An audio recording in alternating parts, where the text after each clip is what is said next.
Здравейте, хора! Този път ще опитам този чипс, който не е много голям, но е някакъв морски май. И в срок е. И е много готин, на картинката. И сега ще го отворя с соле. И да. Ето тук намерих, че има съставки.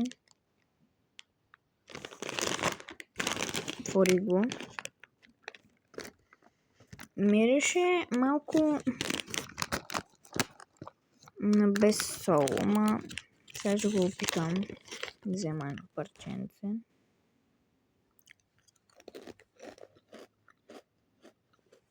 Някак се... Да, някакъв такъв морски, защото не е като примерно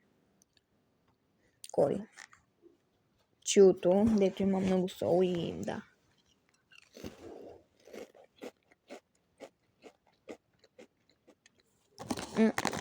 Какъв е? Даже, ако трябва да го оценя от 1 до 10, му давам 7. 7,5 или 8, не знам. 7,5. Много хубав. И да, това беше от мен, хора. Бай!